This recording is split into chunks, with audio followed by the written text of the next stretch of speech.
Hello students, friends classes के YouTube channel पर आप सभी बच्चों का स्वागत है। बच्चे, हम लोग आपका केमिस्ट्री का चैप्टर 1 कर रहे हैं एंड इसमें हम लोगों ने प्रीवियस लेक्चर में आपका जो बेसिक्स थे 9th स्टैंडर्ड के उसको कवर करा था, जिसमें हम लोगों ने पढ़ा था वैलेंसीज ऑफ, मोस्ट इंपॉर्टेंट जो हमने पढ़ा, valencies of different elements, metals और नॉन मेटल्स की हमने वैलेंसीज देखी थी और कुछ चार्ज देखा था हमने किस पे, पॉलीएटॉमिक आयंस पे क्या होता है, मतलब उनकी वैलेंसीज भी आप बोलो या फिर चार्ज बोलो। क्यों इंपॉर्टेंट है? बिकॉज इस चैप्टर में फॉर्मुलेज आएंगे, उन फॉर्मुलेज को बनाने के लिए आपको वैलेंसी पढ़नी, ठीक है। और मोस्ट इंपॉर्टेंटली एक और चीज़ अपने पढ़ी कल, आपका केमिकल चेंज और फिजिकल चेंज किसे कहते हैं, ठीक है। तो वही केमिकल चेंज से हम आगे बढ़ते हैं बिकॉज इट्स अबाउट केमिस्ट्री। तो केमिस्ट्री में इस बार हम लोग 9th स्टैंडर्ड में हम लोगों ने पहले दो चैप्टर आपका फिजिकल प्रॉपर्टीज़ के बारे में बात करा था, किसके, मैटर के बारे में, ठीक है। फिर उसके बाद हमने जो तीसरा और चौथा चैप्टर था 9th क्लास में, हमने केमिकल प्रॉपर्टीज ऑफ मैटर के बारे में बात करा। तो वही कंटिन्यूशन आपका चलेगा, इसी के आगे आपकी 10th क्लास आगे चलती है। तो उसका जो first chapter it's about the chemical reactions and equations. तो केमिकल रिएक्शंस क्या, उससे पहले हम ना कुछ एग्जांपल्स देख लेते हैं जो हमारे सामने डे टू डे लाइफ में हम एक्सपीरियंस करते हैं, ठीक है। तो वो केमिकल चेंजेस जो हम लोग अपनी लाइफ में, डे टू डे लाइफ में देखते रहते हैं, उनका थोड़ा हम एग्जाम्पल देखते हैं बिकॉज एनसीईआरटी में वो गिवन है आपको। और ये चैप्टर हम स्टार्ट करें तो इसमें मैं क्या करने वाला हूँ, सारी एक्टिविटीज़ को हम बेसिकली लेके चलेंगे, जो जो एक्टिविटीज़ यहाँ पर देखने को मिल रही है और आपको भी पढ़नी है। जितनी एक्टिविटीज़ यहाँ पे गिवन है एनसीईआरटी में सब आपको बताओ, नीचे उसमें कैसा कलर चेंज हो रहा है, हीट इवॉल्व हो रही नहीं हो रही है, ठीक है। और भी जो जो एस्पेक्ट्स हैं उस केमिकल रिएक्शन के सब आपको पता होना चाहिए। ये नहीं कि यार बॉक्स में एक्टिविटी ये पढ़ते नहीं है। 9th में ऐसा चल जाता था। 9th में basically most of the most school में आपका क्या चलता था, टीचर आपका बीच पैरा में से क्वेश्चंस बना रहे हैं या फिर पीछे से कोई क्वेश्चन हो गया, एक्टिविटीज से उतने क्वेश्चंस नहीं आते थे। बट 10th स्टैंडर्ड में आपका क्या होता है बेटा, बोर्ड्स में आपके एक्टिविटीज से क्वेश्चन पूछ लिए जाते हैं, ठीक है। तो एक्टिविटीज भी आपको ढंग से पढ़नी है स्टार्टिंग से। ये मत सोचना कि एंड में ही पढ़ूंगा, तो एंड में फिर उतनी सारी एक्टिविटीज एक साथ बच्चा नहीं पढ़ पाता है। अगर आप शुरुआत से ही पूरे चैप्टर को डिटेल में पढ़ते हो, बहुत प्रॉपर वे में पढ़ रहे हो, एक्टिविटीज़ भी पढ़ रहे हो ढंग से, क्या हो रहा है इस एक्टिविटीज़ में, क्या रिएक्शन चल रही है, तो आपको आगे जाके बहुत ज़्यादा हेल्प करता है। क्लियर है बात, आपको समझ में आती है? हाँ। तो जो जो बात मैं आपसे कहूँ, अगर मैं एक्टिविटीज़ आपको एक्सप्लेन कर रहा हूँ, एक्टिविटीज़ के बारे में डिस्कशन हो रहा है, तो उसमें आपने एक बार अपनी एनसीईआरटी में भी एक्टिविटी पढ़नी, फिर आप देखना है कि मैंने आपको क्या एडिशन बताया, तो उसको आपने वहाँ पे एनसीईआरटी में ही अपना एड ऑन लिख लेना है कि यार अच्छा इस रिएक्शन में ये हो रहा है, इसमें ये कलर चेंज हुआ, तो लिख लेता हूँ फटाक से, ठीक है जी। अपनी बुक में लिख लो, ऐसा कोई एक्स्ट्रा कॉपी में लिखने की जरूरत नहीं। फिर उसके बाद जब अपने नोट्स प्रिपेयर करो बुक के थ्रू, उसके बाद आप क्या करो, अपना नोट्स में भी आपको दूंगा, आपके खुद के जो सेल्फ नोट्स होंगे, कुछ ऐसी चीज़ आपको लगती है इंपॉर्टेंट है तो आपने बुक से फिर वो लिख लेनी है। क्लियर है बात आपको? ऐसे आपने केमिस्ट्री पढ़नी है इस साल, मतलब फिजिक्स भी और बायो भी, सारे सारा। एक्टिविटीज़ पे भी हमने क्या करना है, ध्यान देना है। समझ में आ रही बात? एक्टिविटीज़ भी इंपॉर्टेंट है, ठीक। एंड बोर्ड्स में बच्चे ऐसा मत समझना कि लास्ट के एक्सरसाइज के क्वेश्चन कर लूंगा तो चल जाएगा। आपको प्रॉपर आपको क्या करना है, रीडिंग लेनी है पूरे चैप्टर की, छोटे छोटे हर लाइन, हर पैराग्राफ, हर चीज़ इंपॉर्टेंट है। कुछ समझ में नहीं आता तो उसे अंडरलाइन करो, मुझसे पूछो, ठीक है। फिलहाल मैं बताऊंगा, उसके बाद आपने डिटेल में एनसीईआरटी को भी पढ़ना है, ठीक। चैप्टर स्टार्ट करने से पहले एक और चीज़ मैं आपसे पूछ लेता हूँ कि क्या आप लोगों ने जो जो मैंने आपसे कल कहे थे एलिमेंट्स और उनकी वैलेंसीज लिख लिया था, बॉक्स बना लिया था? चैप्टर से पहले जरूर लिखेंगे, नहीं लिखा है तो फिर ये गलत है, इसे लिखना है आपने, ठीक है जी। फिर उसके बाद हम चैप्टर में आगे बढ़ते हैं। और अगर किसी बच्चे ने इससे पहले वाला चैप्टर नहीं पढ़ा है, लेक्चर नॉट चैप्टर, इससे पहले वाला लेक्चर नहीं करा है, तो प्लीज़ इसको देख लीजिएगा। उसमें हमने वैलेंसीज और कैसे केमिकल फॉर्मुलेज बनते हैं उसके बारे में बात करी है, ठीक है जी। 9th का छोटा सा एक शॉर्ट सा रिविजन है, हेल्प करेगा आपको। अगर आपको आते हैं फॉर्मुलेज बनाना तो वेल एंड गुड है। तो स्टार्ट करते हैं हम लोग। तो मैं अभी आपसे बोल रहा था कुछ केमिकल चेंजेस के बारे में जो हम देखते हैं अपने आजू बाजू। तो सबसे पहले केमिकल चेंज हम जो देखते हैं वो क्या होता है आपका, अगर हम समर में, गर्मियों में अगर दूध को हम बिना गर्म करें ऐसे ही छोड़ दें, उसको बिना गर्म करें उसको ऐसे ही छोड़ दें, तो क्या होगा, वो जो दूध होता है कुछ टाइम बाद किस में कन्वर्ट हो जाता है आपका, दही में कन्वर्ट होता है। किस में कन्वर्ट हो जाता है आपका, इट कन्वर्ट इनटू कर्ड, ठीक है। वो दूध एक्चुअल में फट जाता है और फट के क्या बन जाता है आपका, वो दही बन जाता है। क्लियर हो रही बात आपको? तो यहां पर ये जो चीज है it is a chemical change. कैसा चेंज है ये? केमिकल चेंज है। और जब भी केमिकल चेंज होता है तो कुछ ना कुछ उसमें क्या होती है, रिएक्शंस होती हैं। क्या होती हैं? कुछ रिएक्शंस होती हैं, और वो रिएक्शंस को हम क्या बोलते हैं, केमिकल रिएक्शन। कोई केमिकल रिएक्शन हुई और दूध से क्या बन गया आपका, दही बन गया। क्लियर है बात आपको? ठीक है। क्या रिएक्शंस हुई हैं कैसी, अभी उस पर हम डिटेलिंग में नहीं आएंगे, मैं रिएक्शंस लिखूंगा नहीं, बस अभी हम बात करेंगे कि यार केमिकल चेंज हो रहा है, कुछ रिएक्शंस हो रही होंगी, फिर उसका प्रॉपर हम रिएक्शंस भी लिख के देखेंगे। ठीक है जी। तो यहाँ पर क्या हो रहा होगा, कुछ केमिकल रिएक्शंस हो रही होंगी जिसके थ्रू ये ऐसा बन रहा होगा। ठीक है, एक और एग्जाम्पल लेते हैं। तो यहाँ पर क्या हुआ, दूध से क्या बना आपका, एक कर्ड बन गया, मिल्क से क्या बना आपका, कर्ड बन गया। ठीक है जी। इवन जो कर्ड होता है वो कैसा होता है, खट्टा होता है थोड़ा टेस्ट में, देखो ना एकदम अपीयरेंस में भी चेंज आ गया और प्रॉपर्टीज में भी चेंज आ गया। दूध का टेस्ट अलग, कर्ड का टेस्ट अलग, ये थोड़ा सा खट्टा होता है। क्यों खट्टा होता है, बिकॉज इसमें क्या होता है आपका लैक्टिक एसिड होता है। ठीक है जी, बात समझ में आ रही।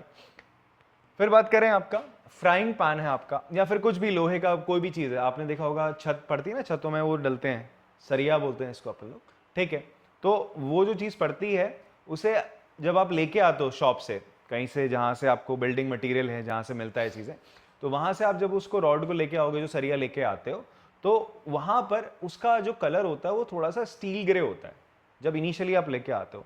और अगर वो वैसी की वैसी पड़ी है तो 5-6 दिन बाद देखोगे उसके ऊपर थोड़ी सी कैसी होती है, रेडिश ब्राउन कलर की क्या आती है, कोटिंग आ जाती है। आती नहीं आती?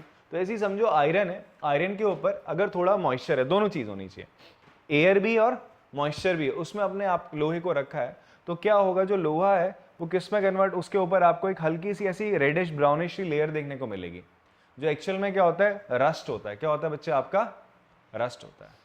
ठीक है, it is hydrated iron oxide. ये क्या होता है आपका, ये लोहा है, आयरन है, इस पे किसकी लेयर चढ़ गई, आयरन ऑक्साइड। और आयरन ऑक्साइड कैसा, हाइड्रेटेड आयरन ऑक्साइड है। बात इतनी समझ में आती है आपको? फॉर्मूले वगैरह अभी हम बाद में लिखेंगे, इसके रिएक्शंस कैसे लिखते हो बाद में देखेंगे। बट हुआ क्या, यहाँ पे एक केमिकल चेंज हो रहा है। कैसा चेंज हो रहा है बच्चे आपका, एक केमिकल चेंज हो रहा है। ठीक है, और एक केमिकल चेंज जब हो रहा है तो पक्का केमिकल रिएक्शंस हो रही होंगी। क्या हो रही होंगी, केमिकल रिएक्शंस। जहां पर ये जो लोहा है, वो लोहा किसके साथ रिएक्ट कर रहा है, पानी और हवा के साथ रिएक्ट करके, पानी और हवा के साथ रिएक्ट करके क्या बना रहा है, रस्ट बना रहा है। क्या बना रहा है आपका, रस्ट। जंग, जंग को क्या कहते हैं हम, रस्ट कहते हैं। ठीक है, बात समझ में आती? सो रिएक्शन किसके बीच में हुई, आयरन, वाटर और एयर, ऑक्सीजन के बीच में। इनके बीच में क्या हुई आपका, रिएक्शन हुई। तो इन्हें हम बोलेंगे रिएक्टेंट। क्या बोलेंगे, रिएक्टेंट। जो रिएक्ट करते हैं, साथ में आते हैं, रिएक्ट करते हैं, केमिकली रिएक्ट करते हैं और क्या बनाते हैं, कुछ एक प्रोडक्ट बनाते हैं। प्रोडक्ट क्या बना है यहाँ पर बच्चा आपका, रस्ट। जंग जो आपका बना पाउडर्ड होता है, हल्का सा रेडिश कलर ब्राउन का होता है। ठीक है, रेडिश ब्राउन कलर का।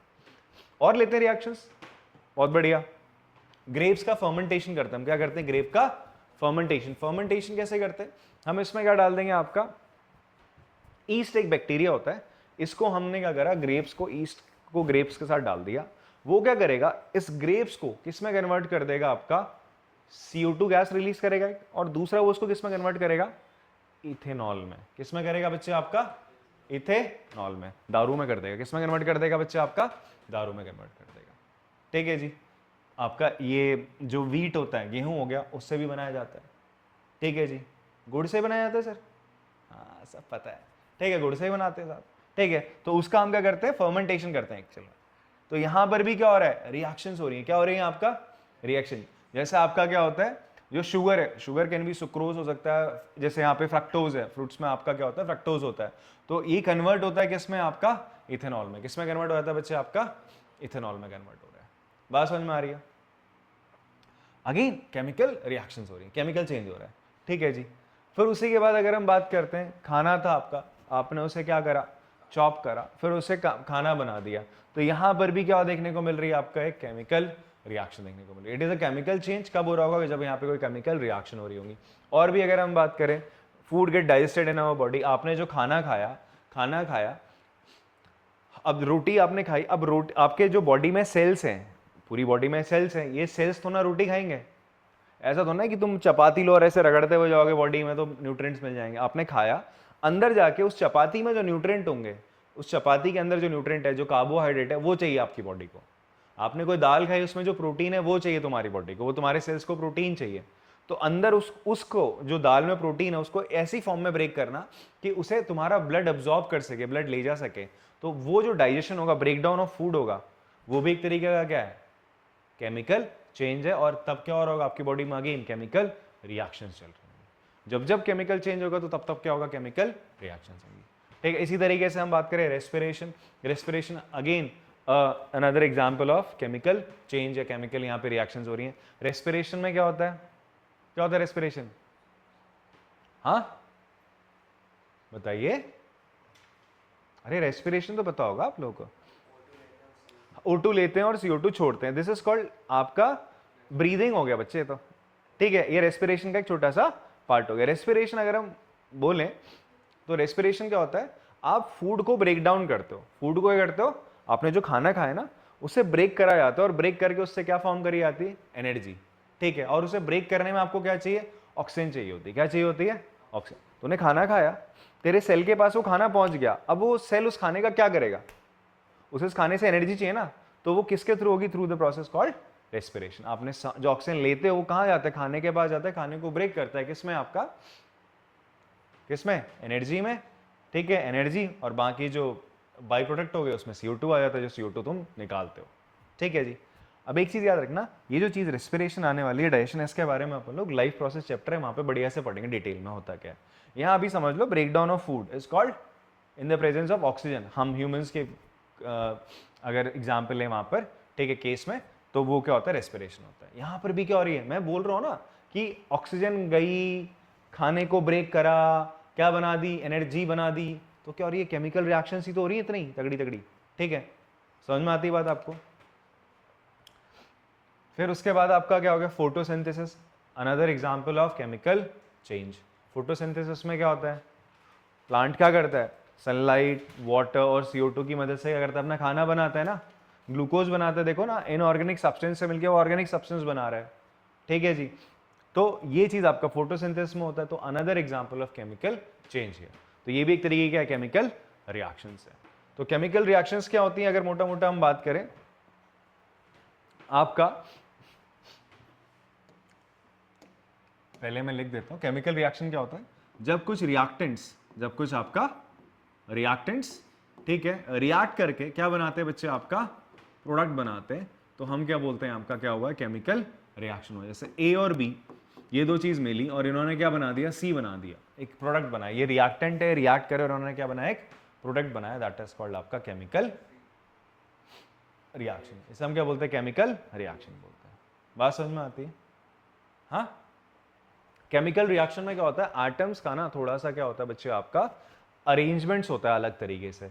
अभी एटम्स का अरेंजमेंट कैसे होता है, मैं एक छोटे से एग्जांपल के थ्रू आपको बता दूं। देखो, हाइड्रोजन था, ठीक है, और ऑक्सीजन है। हाइड्रोजन और ऑक्सीजन को हम रिएक्ट करा रहे हैं, तो हाइड्रोजन मैंने देखो कैसे लिखी है, H2, और ऑक्सीजन को क्या लिखा है मैंने, O2 लिखा है। क्लियर है बात। तो हम जब भी लिखेंगे हाइड्रोजन गैस और ऑक्सीजन गैस, तो हम उसे मॉलिक्यूलर फॉर्म में लिखेंगे। कैसी फॉर्म में लिखेंगे, हमने कल पढ़ा था ना कि एटम्स कैसे एग्जिस्ट करते हैं, या तो वो क्या रहेंगे, या तो क्या रहेंगे, अकेला रहेगा, जैसे कि आपका नोबल गैसेस होती हैं, या तो आपका दूसरा मॉलिक्यूल्स की फॉर्म में रहेगा, जैसे कि आपके नॉन मेटल्स होते हैं। मेटल्स होते हैं, जो मेटल्स के केस में मैंने आपको बताया था बेटा, वो अपने इलेक्ट्रॉन्स को शेयर नहीं करते। मेटल्स क्या करते हैं, वो क्या करेंगे, मेटल जैसे आपका सोडियम है बच्चे, सोडियम की लास्ट शेल में कितने इलेक्ट्रॉन होते हैं, एक। तो इसको आप ऐसे समझो, सारे के सारे सोडियम क्या करेंगे ना, सब लोग सोडियम मिलके सारे सोडियम एक साथ आ जाएंगे। जैसे आप देखो, जैसे मान लो ये जो रिमोट है, it is made up of some metal, किसी मेटल का बना हुआ है। किसका बना हुआ है, मान लो सोडियम का बना हुआ है। किसका बना हुआ है, सोडियम का बना हुआ है। तो इसमें लाखों करोड़ों की तादाद में सोडियम के क्या होंगे, एटम्स होंगे ना। वो सोडियम के एटम साथ में आएंगे, जब ये साथ में आते तो ये जो अपना इलेक्ट्रॉन होता है, इन इलेक्ट्रॉन्स को एक साथ पूल अप कर लेते हैं। बोला तुम सारे के सारे इलेक्ट्रॉन एक साथ चले जाओ भाई साहब, ये सोडियम अलग हो जाएगा और इन सारे के इलेक्ट्रॉन्स ऐसे अलग हो जाएंगे।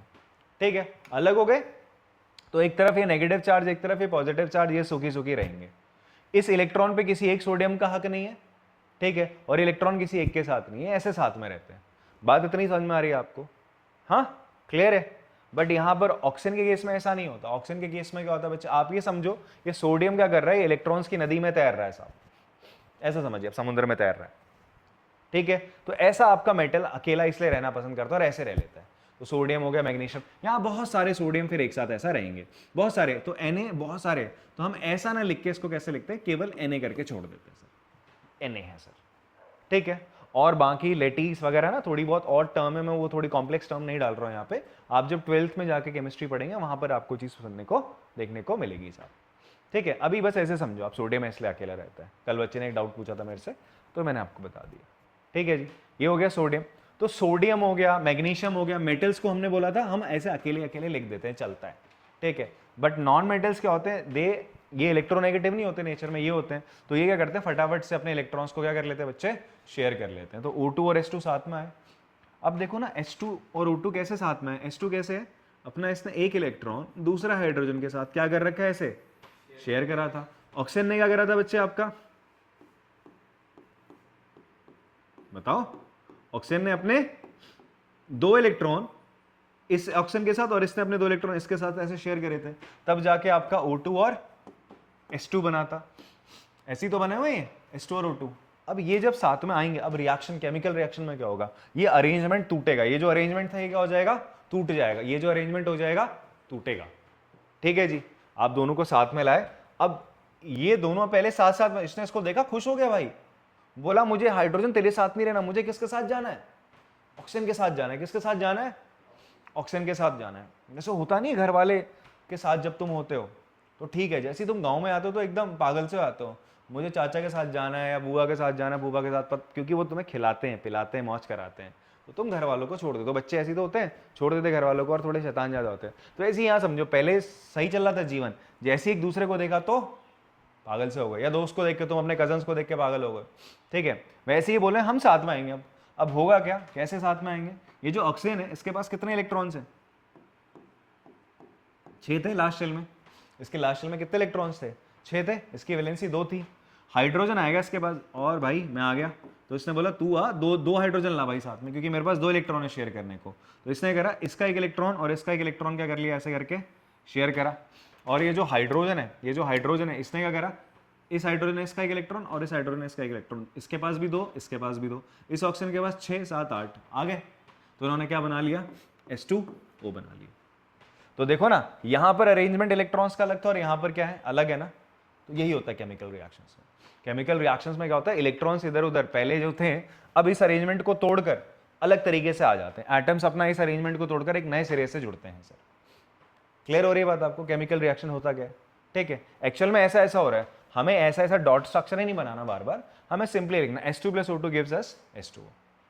बनाना तो आता ही हमें। H और O कैसे करेंगे भैया, दोनों की वैलेंसी क्या होती है, ऐसा होता है 2 इसकी 1 होती है, बन जाएगा H2O, मेरा कंपाउंड बनेगा। क्लियर है। तो यहाँ पे this is our reactant, this is our product. इसे रिएक्टेंट बोलेंगे और इसे क्या बोलेंगे अपन लोग, प्रोडक्ट बोलेंगे। किसी बच्चे को डाउट इसमें, क्लियर है।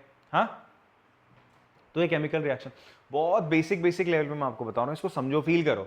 ऐसा मत अरे चलने दो क्लास में, मेरे मतलब की बात आएगी, रटने वाली, रटो मत। जितना समझ के करोगे आप बहुत लंबा इसको लंबे टाइम तक याद कर सकते हो। समझ में आती बात। ठीक है, इंटरेस्ट लेके पढ़ो तो सही यार।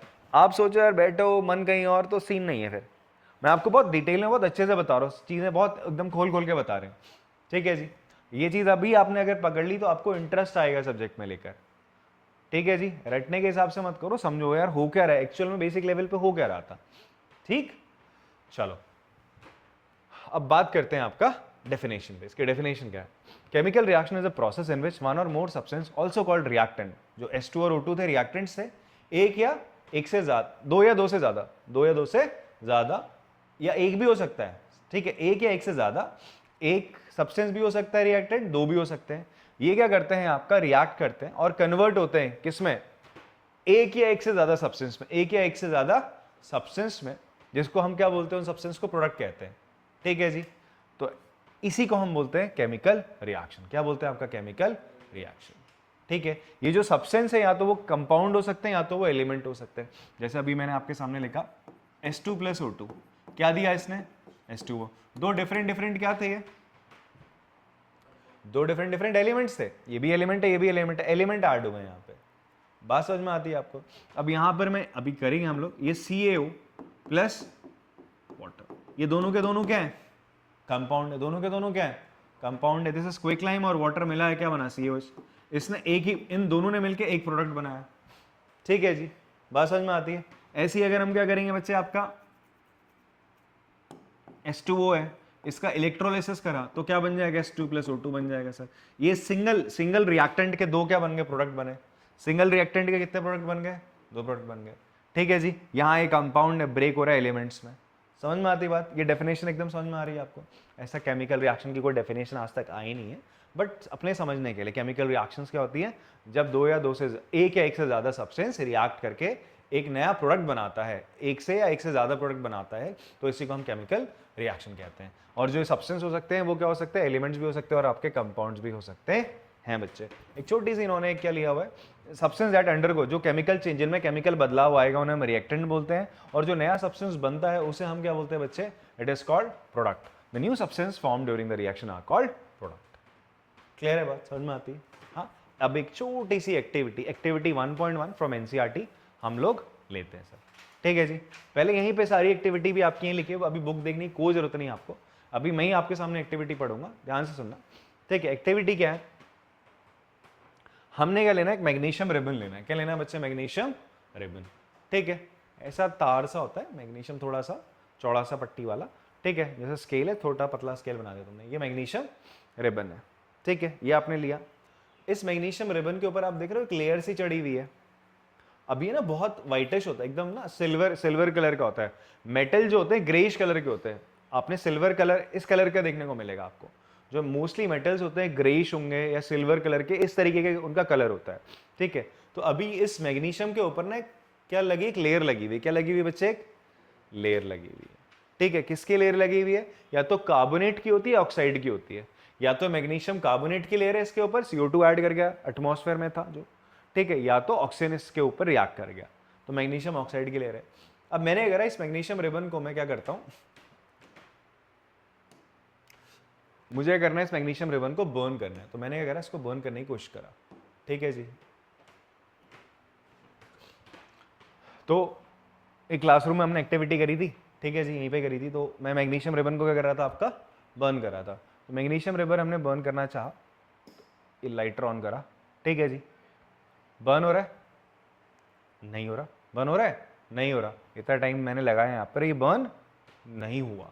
क्यों नहीं हुआ, बिकॉज इसके ऊपर ना ये लेयर आ रखी, किसकी, मैग्नीशियम के ऊपर किसकी लेयर है, अभी बोला मैंने, मैग्नीशियम ऑक्साइड की या मैग्नीशियम कार्बोनेट की लेयर है। ठीक है, आपसे बोला जाएगा कि आप मैग्नीशियम, आपने रिबन को क्या करा, बर्न करा, वो बर्न नहीं हुआ। ठीक है, फिर मैंने क्या करा, एक चेंज करा इसमें। मैंने सैंड पेपर लिया, रेगमार जिसे कहते हैं या सैंड पेपर कहते हैं, ऐसा खुरदरा सा होता है।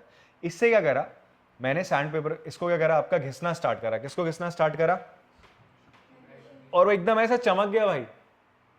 जो ऊपर कौन सी लेयर थी उसके ऊपर, मैग्नीशियम कार्बोनेट की, उस लेयर को मैंने क्या करा, मैग्नीशियम ऑक्साइड की, उसको मैंने घिस के निकाल दिया और ऐसा एकदम मस्त चमकदार बना दिया।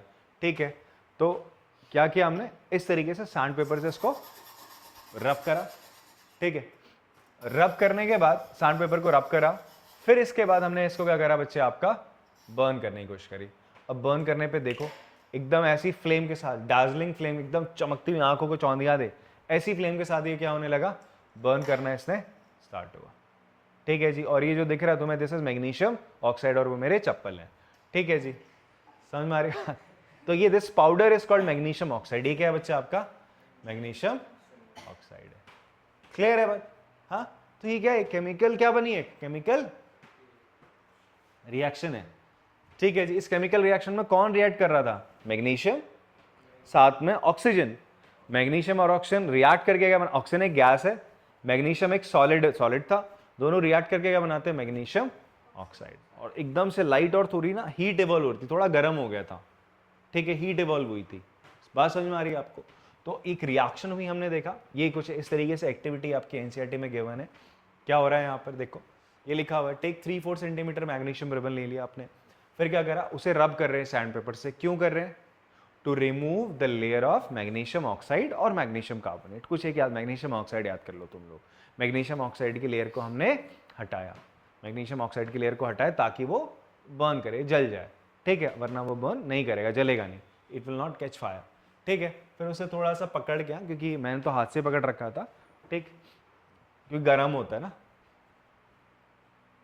तो फिर जो पाउडर निकलेगा आपका, ये वॉच ग्लास होता है, उसमें जो पाउडर आया, कटोरा टाइप का ही है, इसमें जो आया that is your magnesium oxide. बात समझ में आती है बच्चों? हाँ, तो यहाँ पर हुआ क्या, मोटा मोटा अगर हम देखें तो हुआ क्या, आपका मैग्नीशियम किसके साथ रिएक्ट करा, ऑक्सीजन के साथ, और इसने क्या बनाया, मैग्नीशियम ऑक्साइड बनाया। ठीक है, और साथ में क्या हुआ, थोड़ा हीट इवॉल्व होती है और थोड़ा लाइट एनर्जी दिखती है। ठीक है, इस रिएक्शन में आपको क्या देखने को मिला, लाइट एनर्जी और हीट। और यहाँ पर ऑक्सीजन गैस थी, यहाँ कोई गैस दिखी नहीं, अब सीधा ये पाउडर्ड फॉर्म में कन्वर्ट हो गया, ऑक्सीजन पाउडर्ड फॉर्म में यहाँ पे ना ये अलग ही चीज बन गई। ठीक है, थोड़ा स्टेट चेंज भी आपको देखने को मिल गया। क्लियर। एक और एक्टिविटी देखते हैं, एक्टिविटी 1.2। उस एक्टिविटी में क्या देखो, हमारे पास क्या पोटेशियम आयोडाइड है और दूसरा हमारे पास क्या लेड नाइट्रेट है। पोटेशियम आयोडाइड और लेड नाइट्रेट है। ठीक है, पोटेशियम आयोडाइड कुछ ऐसा है, देखो वाइट कलर का पाउडर है, इसको हमने इसमें मिलाया तो इस कलर के आपके पास लिक्विड है दोनों, मतलब ऐसा इनका ये एक्वस सोल्यूशन है। कैसा सोल्यूशन है बच्चे, अब ध्यान सुनना, एक्वस सोल्यूशन कैसे कहते हैं ये भी आपको सुनने को मिलेगा। देखो नमक है, नमक को तुमने पानी में डाल दिया तो वो क्या बन गया, नमक का एक्वस सोल्यूशन। सॉल्ट का क्या बन गया, वो एक्वस सोल्यूशन बन गया। तो ये भी एक तरीके का सॉल्ट है, पोटेशियम आयोडाइड भी एक तरीके का सॉल्ट है। तुम सॉल्ट हमेशा अपनी लाइफ में ही समझते हो, नमक का मतलब तुमने यही समझा है जो खाते हो, सॉल्ट और भी होते हैं साहब। ठीक है, आप इसी क्लास में जान जाओगे सॉल्ट किसे कहते हैं। ठीक है जी, जब आपका एसिड, अभी आगे जाके आप पढ़ोगे न्यूट्रलाइजेशन रिएक्शन, जहां आप पढ़ोगे जब आपका एसिड और बेस रिएक्ट करते हैं तो क्या बनाते हैं, वो सॉल्ट बनाते हैं, एक न्यूट्रल चीज बनाते हैं। ठीक है, तो ये भी एक तरीके का क्या है, सॉल्ट है। इन दोनों सॉल्ट को तुमने पानी में डाला, घोल दिया, घोलने के बाद दोनों में आप देखोगे दोनों पानी में घुल गए एकदम। जैसे नमक को पानी में घोलते हो तो नमक अलग से दिखता है क्या, नहीं दिखता ना।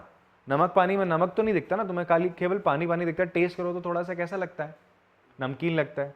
ठीक है, क्लियर है बात। वैसे लगता तो पानी जैसा ही ना, वो बोलते हैं एक्वस सोल्यूशन ऑफ NaCl। वैसे aqueous solution of potassium iodide और लेड नाइट्रेट है। दोनों ट्रांसपेरेंट से थे, कुछ नहीं दिख रहा था ऐसा कुछ। जैसे ही मैंने दोनों को ऐड करा, जैसे ही मैंने दोनों को क्या करा, ऐड करा, ऐड करने के बाद मुझे क्या दिखा, दोनों को ऐड करते हमें क्या देखने को मिला, ये एक्टिविटी हमारे पास दोनों में तुम्हें कुछ ऐसा कलर सा दिख रहा है, क्या दिख रहा है, वो हल्का सा येलोइश सा दिख रहा है, मतलब ऐसा डार्क तो नहीं है ना। अब होगा कि जैसे ही तुमने दोनों को ऐड करा, जैसे ही तुमने दोनों को क्या करा बच्चे, आपका ऐड करा, सॉरी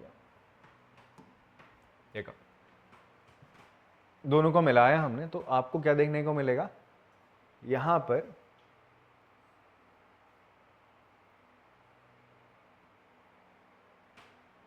येलो कलर का आपका ऐसा सब्सटेंस मिल गया जो दिख रहा है। ये दिख रहा है ना, ये घुला क्या, नहीं घुला, ये येलोइश सब्सटेंस घुलता हुआ नजर नहीं आया ना, दिखने लग गया है। तो इसी को हम बोलते हैं प्रेसिपिटेट। क्या बोलते हैं बच्चे आपका, हमने दो एक्वस चीजों को मिलाया, जो घुली हुई चीजें थी उनको मिलाया, और आपको सडनली क्या मिला, कुछ ऐसी चीज मिली जो घुली नहीं उसमें, जो दिख गई, दैट इज कॉल्ड प्रेसिपिटेट। उसे क्या बोलते हैं आपका, प्रेसिपिटेट बोलते हैं। ठीक है जी, क्लियर है। और एक कलर चेंज भी देखने को मिला ना तुम्हें, हाँ देखने को मिला, तो यहां पर ये प्रेसिपिटेट देखने को आपको मिल रहा है। ठीक है, ये जो प्रेसिपिटेट होता है वो एक्चुअल में किसका होता है आपका, it is of lead iodide. किसका होता है ये, लेड आयोडाइड का होता है। किसका होता है ये, लेड आयोडाइड का आपका क्या होता है, प्रेसिपिटेट होता है। ठीक है, जो येलो कलर होता है वो क्या होता है आपका, लेड आयोडाइड। क्लियर है। रिएक्शन किसकी करी हमने, पोटेशियम आयोडाइड की किसके साथ करी, लेड नाइट्रेट के साथ करी। ठीक है, तो it is an example of, ये एग्जाम्पल है कैसी रिएक्शन का, प्रेसिपिटेशन रिएक्शन का। कैसी रिएक्शन का एग्जाम्पल है, प्रेसिपिटेशन रिएक्शन का एग्जाम्पल है। समझ में आ रही बात आपको, ऐसी रिएक्शन जिनमें क्या हो, आपका प्रोडक्ट के साथ एक इनसॉल्युबल सब्सटेंस फॉर्म हो। ध्यान से सुनना, ऐसी रिएक्शंस जिनमें अलोंग विथ प्रोडक्ट ही तो था ये, आपने दो रिएक्टेंट मिलाए, ये जो मिला एरो के बाद, ये मिला मेरा प्रोडक्ट, इस प्रोडक्ट में एक ऐसी चीज आई जो घुली नहीं थी, जो डिजोल्व नहीं, उसे हम क्या बोलते हैं, प्रेसिपिटेट बोलते हैं। क्या बोलते हैं बच्चे, ऐसी रिएक्शन को हम बोलते हैं प्रेसिपिटेशन रिएक्शन। क्या बोलते हैं, प्रेसिपिटेशन रिएक्शन। बात समझ में आती है आपको, हाँ।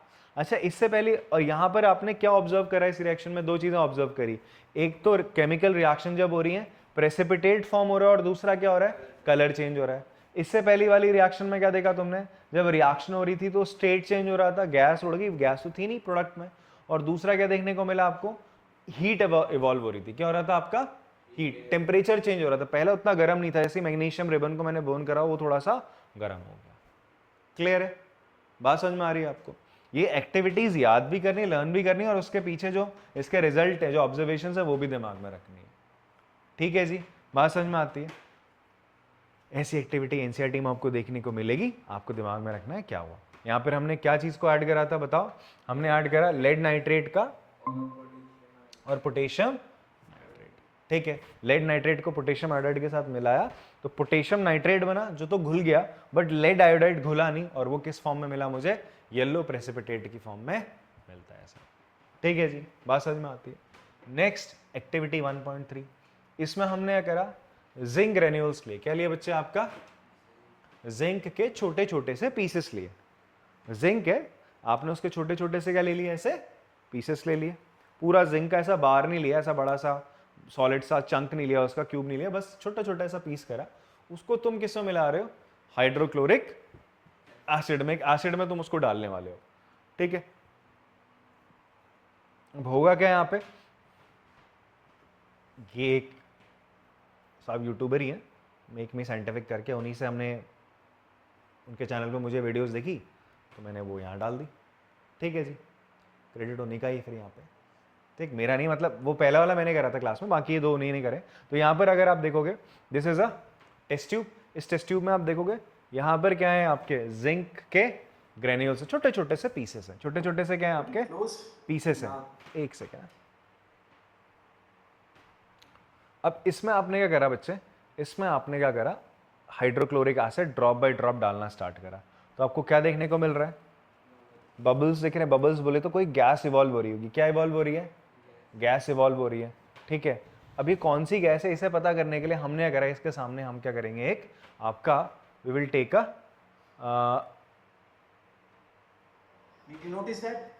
हम क्या करेंगे, एक कैंडल लेके जाएंगे। ठीक है, कैंडल कैसे, अभी आपने देखा पॉप साउंड के साथ क्या हुई, आपका बर्न हुई, पॉप करा उसने। ठीक है, पट आवाज आई उसमें, क्लियर है आपको। तो क्या होता है, जब हाइड्रोजन गैस निकलती है तो जो भी उसके आगे तुम क्या लगाओगे, कोई भी मार्चेस लगाओगे, जली हुई मार्चेस लगाओगे, तो वो पॉप साउंड के साथ क्या करती है, बर्न करती है, पट पट पट पट करके।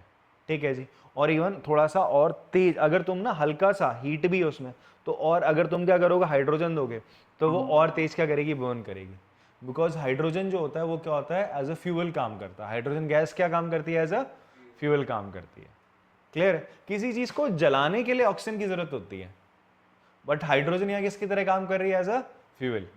आपने सुना होगा कि आगे ऐसी टेक्नोलॉजी आने वाली है, या उस चीज पे काम कराया जा रहा है कि आप गाड़ी में पानी डालोगे और आपकी गाड़ी चलने लगेगी। कैसे चलेगी, उसमें जो H2O है ना, दोनों का काम करा जाएगा, हाइड्रोजन एज अ फ्यूल और ऑक्सीजन उसको हेल्प करेगा बर्न करने में। समझ में आ रही बात आपको, कंबशन के लिए। तो ये काम चल रहा है, तो इसीलिए हाइड्रोजन क्या करता है, पॉप साउंड के साथ आपका क्या करेगा, बर्न करता है। ठीक है, इससे पता चलता है इससे कौन सी गैस इवॉल्व हो रही है, हाइड्रोजन गैस इवॉल्व हो रही है एक। ठीक है जी, अभी ये हमने ना डाइल्यूट हाइड्रोक्लोरिक एसिड डाला था, थोड़ा सा डाइल्यूट मतलब समझो हल्का है। ठीक है, थोड़ा सा कंसंट्रेटेड नहीं डाला। कंसंट्रेटेड में क्या होता है, वो थोड़ा सा और ज्यादा हार्मफुल होता है। ठीक है, जैसे तुम्हारी टॉयलेट्स के लिए क्या होता है, थोड़ा सा डाइल्यूट एसिड होता है। ठीक है, कहीं अलग अलग हम रखते हैं। अगर कंसंट्रेटेड हाइड्रोक्लोरिक एसिड डाल दोगे तो क्या करेगा, वो दिक्कत दे सकता है। क्लियर है भाई साहब। तो डाइल्यूट हाइड्रोक्लोरिक एसिड डालेंगे तो देखो ना, इसमें जो हाइड्रोजन गैस है वो बहुत तेजी के साथ क्या होगी आपके, देखो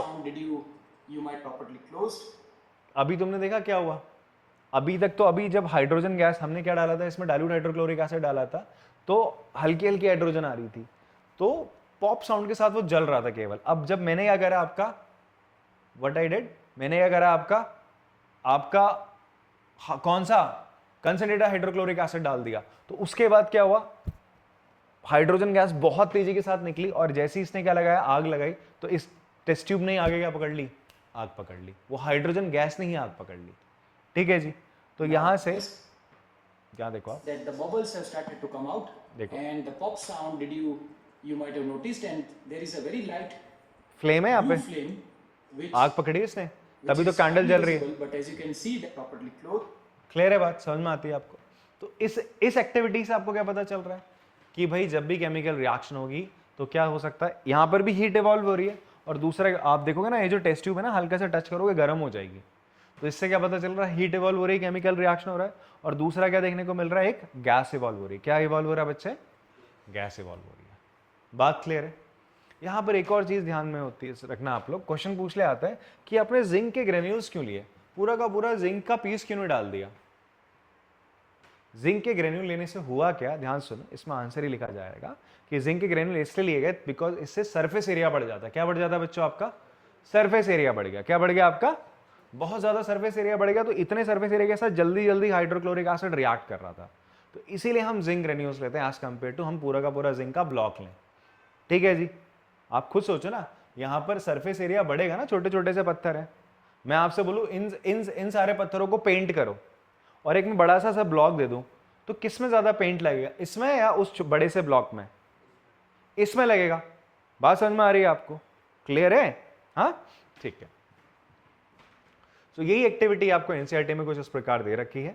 आपने क्या करा बच्चे, आपका जिंक ग्रेन्यूल्स है, उसमें तुमने क्या डाला, हाइड्रोक्लोरिक एसिड डाला। यहां से कौन सी गैस निकल रही है, H2 गैस आपकी निकल रही है सर।